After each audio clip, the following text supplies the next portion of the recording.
She had 11 minutes before the door closed behind her forever. No coat, no food, no plan, just a bag someone had packed in anger and a sky already turning the color of a bruise. By nightfall, the temperature would fall to -20. By the third night, it would fall further still, cold enough to stop a heart that wasn't protected. She had no house, no cabin, no tent. What she had was a tree, a dead, hollow, rotting giant at the edge of the forest that everyone else had walked past for years without a second glance. In 4 days, that tree would become the only reason she was still breathing. This is the story of how a woman with nothing turned a hole in a trunk into a sealed sleeping chamber, and how that decision, made in the first hour of the worst night of her life, saved her. Stay until the end, because the detail she added on night 3 is the exact reason she survived what should have killed her. Every survival story has a moment before the survival begins, a door, a decision, a last ordinary breath before everything changes. For her, it was an argument that had been building for months, finally breaking open on the one night she least expected it. Voices raised, a bag thrown onto the porch, a door slammed with a finality that echoed louder than the words that came before it. She stood outside in a coat too thin for the season, a duffel bag at her feet, and a dog, her only companion, a scruffy, loyal shepherd mix, pressed against her leg like he already understood what she didn't yet want to admit. There was no family to call, no friend close enough, no money for a room, no time before the roads would start icing over. The nearest town was hours away on foot, and the sky had already started spitting the kind of fine, dry snow that means the real storm hasn't even arrived yet. She had two choices: walk until the cold took her or find shelter before the sun went down. She chose to walk into the trees. It sounds foolish, running toward the wilderness instead of toward civilization, but she knew something most people don't. The forest, harsh as it looks, holds resources that a locked-out woman on a frozen road does not. Wood, windbreaks, and if she was lucky, something hollow enough to crawl inside. She wasn't lucky, she was observant, and observant in cold this severe matters more than luck ever could. She found it 40 minutes into the woods, just as the light was beginning to fail. It was enormous, the kind of tree that had clearly stood since before her grandparents were born. Thick, gnarled bark wrapped in decades of moss and ice, and near its base, where lightning or rot or time had hollowed it out long ago, there was an opening just large enough for a person to crouch through. She almost walked past it. Most people would have. A dark hole in a dead tree doesn't look like salvation.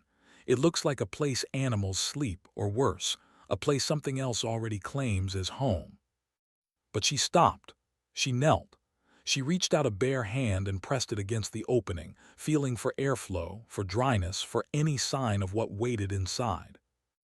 Nothing moved. No smell of animal musk, no scattered bones, no signs of recent denning. Just dry, hollow wood, worn smooth by wind that had been finding its way through that gap for years. It was, in the coldest sense of the word, perfect. A hollow tree does something a tent or a lean-to simply cannot. It removes wind exposure entirely. Wind is often more dangerous than raw temperature. It strips heat from the body far faster than still air ever could. Inside solid, thick wood, wind chill effectively disappears. The trunk itself, dense and insulating, holds a pocket of warmer, calmer air that a person's own body heat can slowly begin to raise. She didn't know the exact science in that moment. She only knew, from instinct and desperation, that a hole in a tree that blocked the wind was infinitely safer than open ground beneath a darkening sky. She began clearing the inside with her hands, old debris, loose bark, a season's worth of leaves that had blown in and settled. Her dog waited at the entrance, ears back, watching the forest behind them as if he understood his job was to guard the last hour of daylight while she worked. By the time the light was nearly gone, She had a rough, hollow chamber just large enough for the two of them to lie down inside. She noticed other things too in those last minutes of light, details that would matter far more than she realized at the time. The tree stood on slightly higher ground than the surrounding forest floor, meaning meltwater and drifting snow would run away from the entrance rather than pooling against it.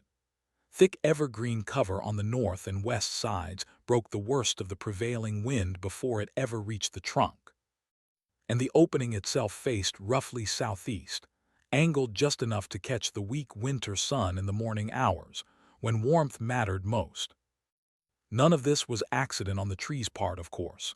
It was simply what centuries of standing in the same spot, weathering the same storms, had shaped it into.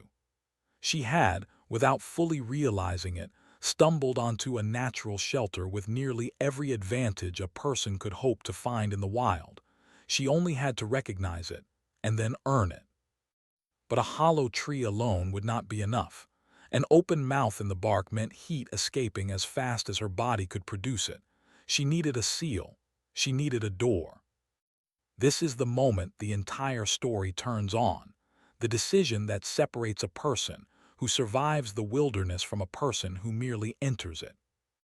She gathered everything she could find in the dying light: broken branches, a thick slab of loose bark, handfuls of dead leaves, and finally, the coat from her own bag, one she'd packed but hadn't put on, saving it without quite knowing why for exactly this purpose.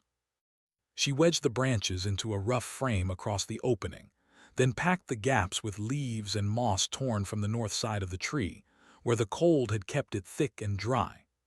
Over that, she draped a section of old, weathered bark, angled so that snow would slide off it rather than pile against the opening. It wasn't a door in any traditional sense.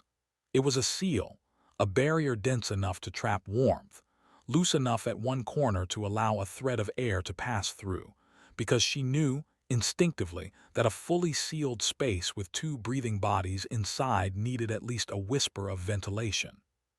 That single decision, leaving a narrow gap instead of sealing the space airtight, is the exact detail that would matter most on the third night. Hold on to that. We'll come back to it. With the opening covered, she crawled inside, her dog following, and for the first time in hours, the wind stopped screaming. It's difficult to describe what that silence means to a body that has been fighting cold for hours. The wind had been pulling heat from her skin every second she stood outside. The moment it stopped, her own body heat, already reduced, already fighting to keep her core warm, finally had a chance to work for her instead of against her. She pulled her dog against her chest. His body heat, easily overlooked, added real warmth to the small space. Animal heat has saved more stranded people throughout history than most survival guides ever give it credit for. She did not sleep well that first night. She shivered for hours, teeth chattering, mind racing through everything that had led her here. But she made it to morning, and morning in weather like this is everything. One night of survival is luck. 4 nights of survival is a system. By the second day, she understood that surviving the storm meant more than sealing a hole in a tree. It meant building a routine, one that used every daylight hour with purpose, because daylight, in the dead of winter, is a resource as precious as fire. She used the first hours of light to gather firewood, not for a fire inside the tree, which would have filled the chamber with smoke and stolen its oxygen, but for a small fire just outside the opening, angled so its heat could reach into the entrance without the smoke following it in. This is a detail many people get fatally wrong. Fire inside an enclosed wooden shelter isn't warmth, it's danger. Fire near the opening, reflecting heat inward, is warmth without the risk. She used broken bark and flat stones to build a small heat-reflecting wall on the open side of her fire, so more of its warmth bounced toward the tree rather than escaping into the forest. It was crude. It was effective. She packed snow around the base of the tree to add another layer of insulation. Snow, contrary to what most people assume, is an excellent insulator when packed correctly, trapping still air within its structure the same way it does for an igloo. She rationed the small amount of food in her bag, ate snow only after it had been warmed rather than risk lowering her body temperature further, and kept her dog close every night both for warmth and, she admitted to herself on the second night, for the simple, aching comfort of not being entirely alone. By the end of day 2, the chamber had begun to hold heat overnight in a way it hadn't the first night. Body heat, trapped by the seal she'd built, was slowly raising the internal temperature of that small, hollow space degree by degree. She also learned, by the second day, to manage moisture, a threat almost as dangerous as the cold itself. Wet clothing near the skin pulls heat away from the body far faster than dry clothing ever could, so each morning she laid her damp outer layers near the small outdoor fire, turning them carefully, drying them just enough before the day's work began. She lined the floor of the chamber with a thick bed of dry leaves and bark, keeping her body lifted slightly off the cold ground, because heat lost to frozen earth beneath a sleeping body can be just as deadly as heat lost to open wind. She marked her days with small notches cut into a low branch near the entrance, not out of any need to track time precisely, but because the simple act of marking survival, day after day, gave her mind something to hold onto besides fear. She was not comfortable. She was not safe in any permanent sense. But she was, against every reasonable expectation, still alive. The third night was the one meteorologists would later call the peak of the freeze, temperatures dropping lower than they had in years, the kind of cold that turns exposed skin to frostbite within minutes and stops unprotected engines from starting at all. She felt the difference the moment the sun went down. The air itself seemed to sharpen, to turn from merely cold into something with teeth. She sealed the entrance more tightly than she had any night before, packing extra moss and snow into every gap she could find. And here is where that one detail from night 1 mattered more than anything else she had done. She left the gap. Every instinct told her to seal the chamber completely, to block every possible point where warmth could escape. But she remembered, or perhaps simply sensed, that two bodies breathing in a fully sealed space, however small the space, would slowly consume the oxygen inside and build a dangerous concentration of carbon dioxide instead. A narrow, deliberate gap, positioned high near the top of the seal where warm air naturally rises, let stale air escape, and let a whisper of fresh air return without letting the wind in. It was the difference between a shelter and a trap. That night the wind outside reached speeds that bent younger trees nearly to the ground. Ice formed on every branch. Anything left exposed, an uncovered hand, an unprotected face, would have suffered real damage within the hour. Inside the tree, she and her dog lay pressed together, wrapped in every layer she had, listening to a storm that could no longer touch them the way it wanted to. She did not sleep peacefully. She woke repeatedly, checked the seal, made sure snow hadn't blocked her narrow air gap, made sure the small fire embers just outside hadn't gone fully cold. Survival at this stage isn't rest. It's vigilance disguised as rest. But when the gray light of the fourth morning finally broke through the tree line, she was still there. Cold, exhausted, hungrier than she had ever been in her life, but alive, in a way that felt almost impossible given what the night had been. By the time rescue workers and a passing hiker found her trail 4 days later, drawn by a thin curl of smoke rising steadily from the tree line each morning, she had survived the worst cold snap the region had seen in over a decade. She hadn't survived because of luck. She'd survived because of a series of decisions made under pressure that, individually, looked small, clearing debris, sealing a gap, leaving a gap, angling a fire, packing snow for insulation, but together formed a system precise enough to keep a human body alive through conditions that kill far better equipped people every single winter. The tree that most people would have walked past without a second glance became, for 4 days, the only thing standing between her and a death that comes quietly, in the cold, without warning. She later said the hardest part wasn't the cold itself.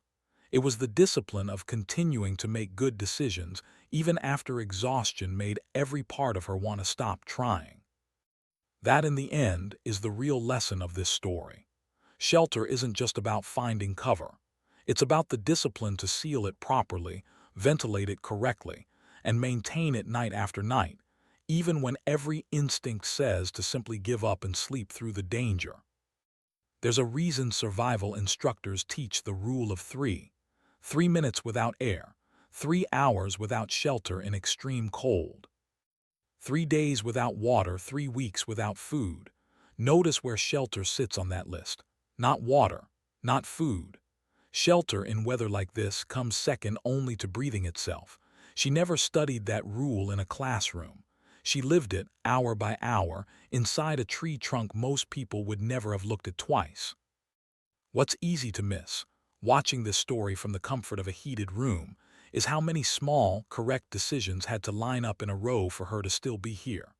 One wrong choice, sealing the gap completely, building the fire too close, ignoring the dog's warmth, giving up on the second night when her body ached to quit, and the story ends differently. Survival rarely comes down to one dramatic act of heroism. It comes down to a dozen quiet, unglamorous decisions, made correctly, one after another, when no one is watching and no one would blame her for stopping. She didn't have a house that night. She didn't have warmth or food or comfort. She had a hollow tree, a sealed chamber, a small fire, and a dog who refused to leave her side. And somehow, against every expectation the forest and the freeze had for her, that was enough. If this story moved you, imagine what you'd do in her place. Would you have known to leave that gap? Would you have thought to build the fire outside instead of in? Let me know in the comments what details surprised you most. And if you want more true survival stories like this one, subscribe, because next week's story might be the one that changes how you think about shelter forever.